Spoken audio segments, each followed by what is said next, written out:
Good to see you again. Great to see you. Oh, you're in the car. Yes, I'm rushing to the airport, so. Oh, wow. Talk about multitasking. On the move. Thank you so much, man, for taking the time to talk to me. I always appreciate it. No problem. Let's rock and roll. All right. I got so many good questions from people, so let's make the best out of this. I want to start, of course, by talking about the book. You've been saying it's 9 years in the making. I know since you wrote Crush It. What would you say? How would you sum it up? What has changed since Crush It until now? Well, I think the biggest thing that's changed since Crush It to crushing it is I ended up being right. You know, I think it's hard for people to understand that 9 years ago, especially for so many people under 35 that have taken advantage of this, and obviously some of us like me have over 35 have taken advantage of it, but it seemed very far-fetched that YouTube, I barely talked about YouTube in the book. I talked about Vidler because that's where I was at the time. It seemed very, very far-fetched. Yep. That you could make a living through being a personality on the internet. And now it's probably the number one aspiration of most teenagers to be an influencer or a personality or a blogger. The thought of making $100,000 a year being the beekeeper or the personality, just people didn't believe me when that book came out. And they thought that these things, social media, were going to come and go. And so I'm very proud of that. And I think the biggest things that have changed is for ones like me, it's become dramatically more sophisticated. There's a lot more nuances. There's supply and demand. There's a lot more people trying to vie for the attention. And so, everything's changed and nothing's changed, right? The opportunity is greater than ever to start a business around your life or the things that you're interested in. And I'm excited to be kind of at the forefront while still being kind of like a godfather to the movement. And so in this book, I gave my updates on the things I think people should be doing on Facebook and Instagram and Twitter and Snapchat. And then the stories of many people that read Crush It and are now crushing it. And then I touch a little bit on voice and a little bit on Musical.ly and some of the other stuff. But I'm really proud of it. I think some of the chapters are really strong. What do you think? You've been talking about voice a lot lately. A lot. Yeah, I know. and I just saw your post on Twitter about your pod sessions or something like that. Where do you think people should focus more attention on? Video right now or voice or both? Both / what are you better at? But if you can do video, you can do audio because you can extract the audio out of video. If you can focus on video and create an audio experience like I do on the back of it. I have a top 100 podcast and rarely am I producing original for audio only podcasts. Yep. One of the reasons I'm excited about pod sessions is that it brings a little fresh light, for somebody like you who follows a lot of my stuff and knows it's going to give some new stuff that you may not seen in the blog or stuff. But I think audio is written word, audio, video. These are the three ways that people consume and create content in our world, and all of them will be important forever. I got a lot of people asking me your take on this new Facebook changes. And for me, this is not new. They're always making changes. Why do you think what Zuckerberg said now is causing so much trouble right now? I think there's been a lot of attention on the algorithm because of the Russian hacking and this and that. I do think that for publishers and personalities and pages, it'll be interesting to see how much of a hit the organic reach is, or some people will benefit. If a lot of people are sharing your content, and that's probably going to be a good thing. So I don't ever react to it because I'm always in belief that tomorrow Facebook could announce that if you're not a human that is a friend of somebody, or if you're a personality media company like me or a media company, well, then you're vulnerable. Like if tomorrow Facebook announced 1% of what you've been getting is the new most that you could get in organic reach, I would say, well, Facebook's data shows that that's what they need to do for Facebook. And Facebook doesn't owe me anything. I don't pay Facebook to be on Facebook. I can run ads. That's different. And so all these people that are mad and sad are not understanding the game they're playing. You're not paying a tax like you do in the country that you live in. Yeah. Facebook, what do you want everything from Facebook and you don't want to give anything from Facebook? Yep. Like Facebook doesn't expect anything from you. It's like me, right? Like, I'm giving you everything for free. I'm going to ask if you want to buy the book. I don't expect you to buy the book. Oh, but I have a few. Well, I know you have, and I know a lot of them have and haven't, and that's all fine. I'm going to ask. But Facebook just asks for you to advertise on it. Facebook doesn't charge you for its organic reach.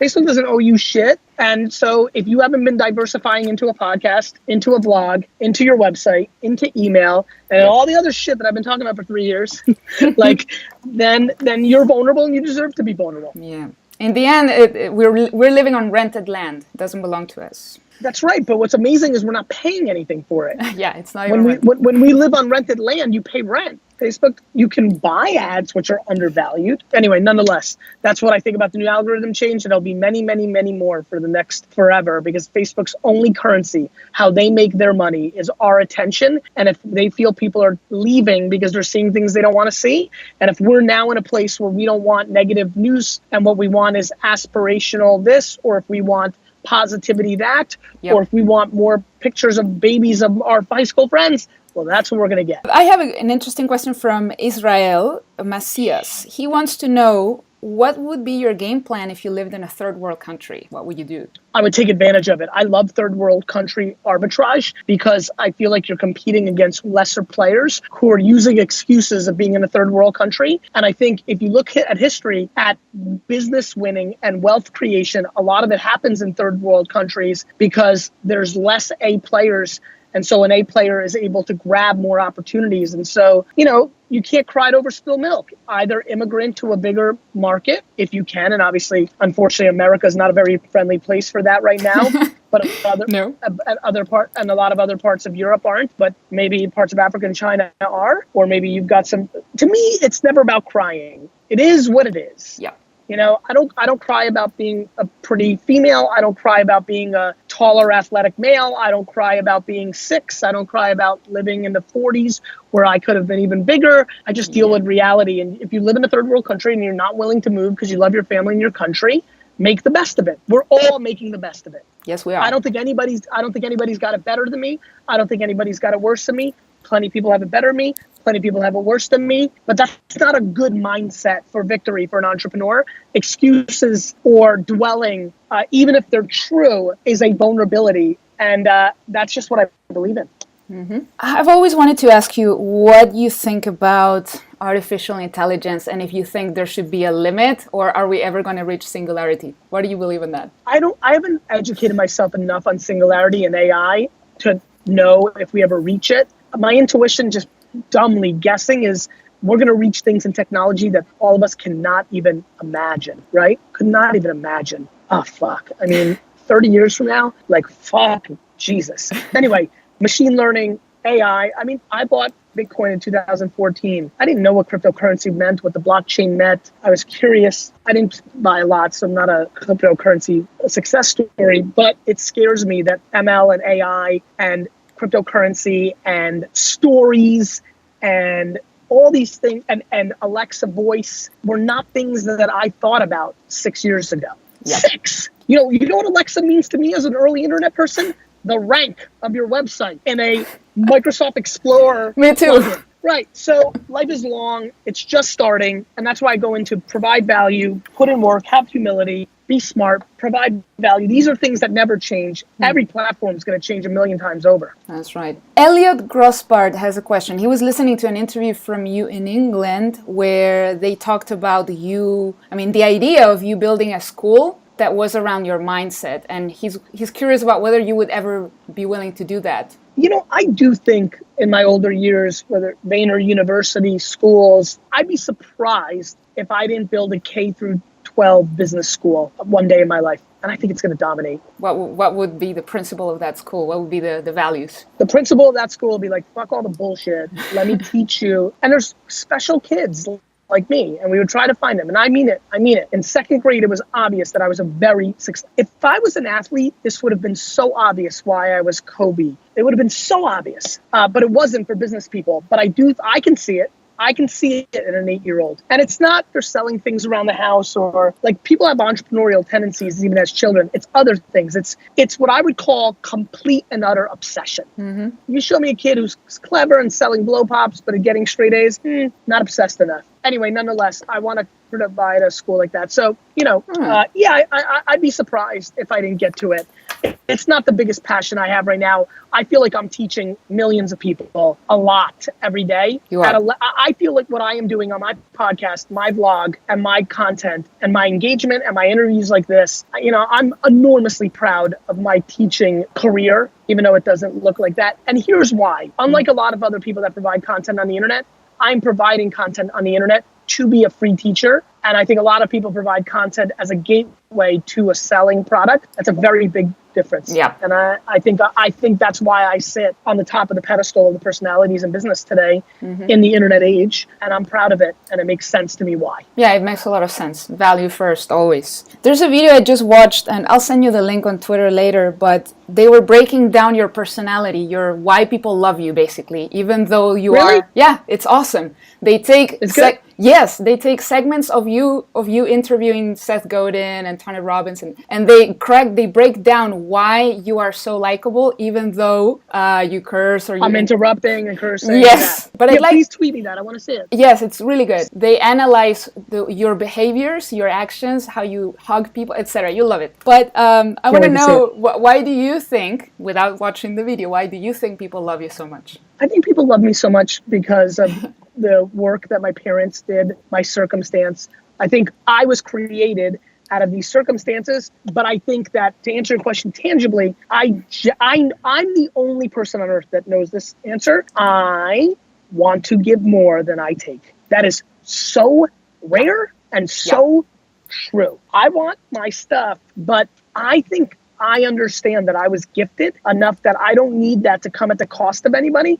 I get a bigger high of being loved and admired and respected than I do by a magnitude of a million, a billion, a trillion than I do for what is in it for me. And Yeah, I know. I see it. I also only sell what I'm proud of. For example, this Barnes & Noble's breakfast idea I came up with. Yeah. Right? I wanted to bring value to Barnes & Noble's because they're doing the right thing by me at retail. So I just did this today, right? 350 books, and you get to sit with me and have breakfast. And then I'm going to do a drawing. As you've seen, I've done a couple. I'm so excited. I like the game. I like this. I like it all. 350 books on Barnes & Noble, $7,000. I know that it's going to be worth it. I know that those 2 hours, 3 hours are going to be worth it. And so you have to feel great. I want to give more than I take. And when I take, I always know I'm providing more than I'm asking for in return. It's true. It is true. Couple more questions. There's somebody, her name is Lisa, and she's telling me that her passion is helping troubled teenagers, but she feels like she cannot really make a living out of that. She's like confused. Should she pursue a career in helping teenagers stop suicide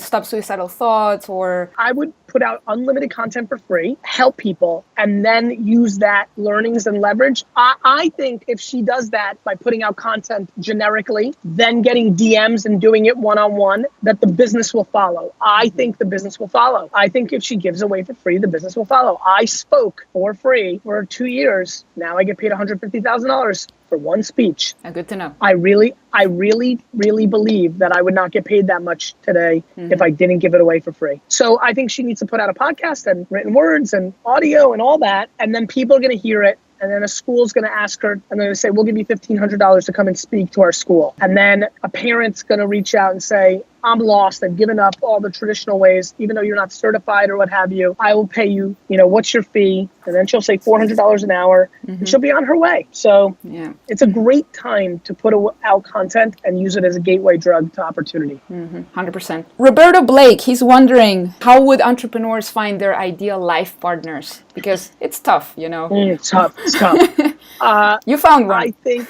I did, but it's not been easy, no. Right? Like work-life balance is very tough. I think it's over communication. It's even when you find it, you always communicate, but I think you over communicate up front and you say things like, look, an entrepreneur is passionate, almost crazy. So you've got to let that, a lot of people aren't entrepreneurs, just like artists. I think you've got to tell your husband and or your wife, your spouse, your boyfriend or girlfriend, your next, your partner in life, look, a lot of times it's going to feel like I'm picking that over you. And the truth is I'm picking myself over you because I can't give you if I break. I feel like I can't provide for anybody, let alone my family, my employees, if I'm not in a good spot. I am the center of that energy. Yeah. And if I'm not in a good place, then what are we doing here? And so, I think it's selfish and selfless. I think you can't bullshit. You've got to tell them up front.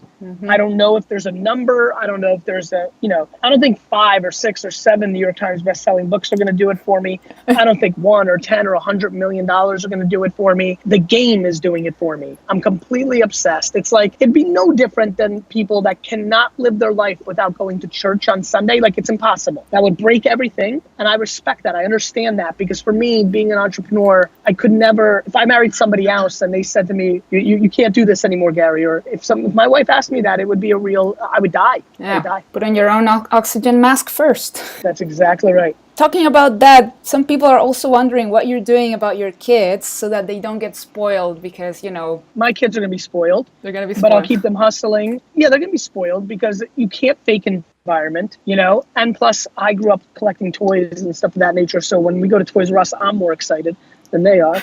I'm scared how many baseball cards and football cards I want to buy Xander. I think you try to keep everything in moderation. But to me, when you have affluent culture, situations, you can't fake it. I'm going to make them earn money at some point in their life, probably sooner than later. For Misha, she's 8. So soon she'll just get cut off. Like, I don't know, like she'll be 13 and she has to buy her own shit. Like, if you teach somebody how to make money, you will change their lives. And if Misha wants to make money by making YouTube videos and getting pre-rolls, well, she'll have that and she'll have a head start. First of all, she's insane. She's talented. She can do it. Second of all, it's hard not to spoil your kids because you want to, especially when you weren't spoiled. But we'll do the best we can. And I'm not crippled by them having things, and we'll figure it out. Awesome. Last one. Got any predictions for 2018? Voice will explode. Mm-hmm. Everybody will be thinking about podcasts and Alexa skills. I think Vine 2 will be fun to watch. That's a prediction of mine. Mm-hmm. The rebooting of Vine, I think, will be a moment. It'll be either a big burst and a big crash, or it'll be a big burst and a nice steady climb. I'm excited about it. Yep. And a fun one without knowing anything. I think that Facebook will do something that I can't even, I predict Facebook will do something that is completely left field and will make so much sense when they do it. Maybe about voice, because they have no play. That's right. All right. Excellent. Thank you, Gary, so much. You're welcome. Love you. Take and care. Look forward to seeing you again. Take care. Bye. Bye-bye.